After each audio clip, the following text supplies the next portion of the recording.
नमस्कार दोस्तों, आप सभी का एक बार फिर से जो है वो स्टडी सर्विस में हार्दिक स्वागत है। और आज मैं आप लोगों के लिए एक नया क्वेश्चन जो है वो लेकर आया हूं। और क्वेश्चन जो है वो हमारा लॉस एंड प्रॉफिट वाले टॉपिक से रहेगा और बहुत ही सिंपल क्वेश्चन है। और देखते हैं कि क्वेश्चन किस तरह से है। आप लोगों ने भी सबसे पहले जो है वो क्वेश्चन को अच्छे से रीड करना है, उसके बाद जो है वो इसको सॉल्व करेंगे।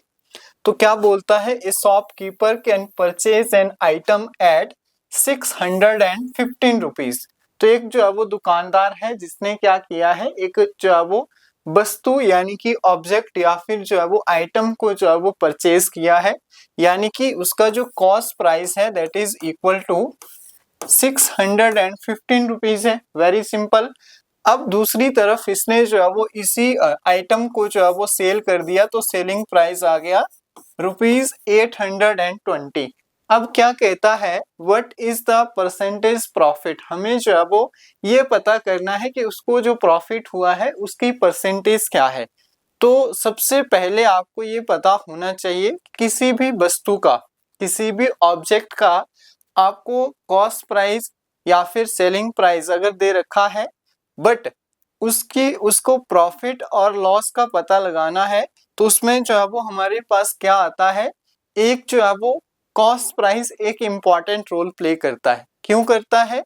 जैसे उदाहरण के लिए मैं आपको एक पेन, ये पेन मेरे पास है, अगर मैं बात करूं आपसे, मैं पूछता हूं कि मैंने इस पेन को जो है वो क्या किया, मार्केट से जो है वो परचेज किया। ठीक है, मैंने आपको इसका कोई क्रय मूल्य, कोई कॉस्ट प्राइस नहीं बताया, सिर्फ मैंने आपसे पूछा कि मैंने जो है वो अपने फ्रेंड को, किसी को ये पेन 100 रुपीज में बेच दिया। ठीक है, 100 रुपए में इस पेन को बेच दिया, लेकिन जब तक आपको जो है वो क्या नहीं पता है, इसका कॉस्ट प्राइस नहीं पता है, आपको ये नहीं पता है कि मैंने इसको कितने रुपए में खरीदा था, तब तक आप लोग जो है वो नहीं बता सकते हैं कि मुझे कितना प्रॉफिट हुआ है, कितना जो है वो लॉस हुआ है।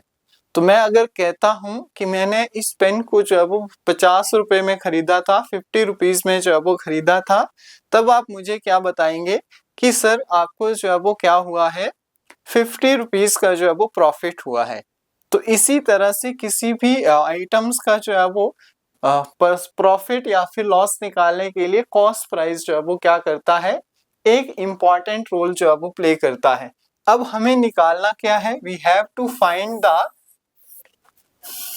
Percentage profit. तो वी नो दैट, हम सभी जानते हैं कि जो आपके पास परसेंटेज प्रॉफिट आता है that is always equal to, किसके बराबर आता है, तो आपको पता होना चाहिए, selling price minus cost price divided by cost price into में 100, और परसेंटेज साथ में लेकर चलना है।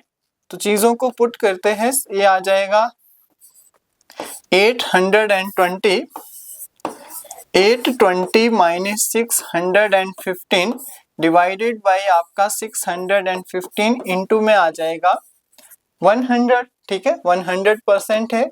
तो इसको हम जब सब्ट्रैक्ट करते हैं, 10 माइनस 5 चले जाएंगे तो 502, 615 इंटू में आ जाएगा 100%। तो जब इसकी वैल्यूज, इसको कैलकुलेट करते हैं तो इट कम्स 33.3%। तो इसकी जो वैल्यू आती है वो कितनी आती है सॉल्व करने के बाद, दैट इज इक्वल टू 33.33% के बराबर आएगी। और आप सभी ने याद रखना है कि हमारे पास जो ऑप्शन नंबर बी है बिल्कुल करेक्ट आंसर है। तो इसी तरह के और क्वेश्चन के लिए हमारे चैनल को जो है वो सब्सक्राइब कर लें। और थैंक यू सो मच।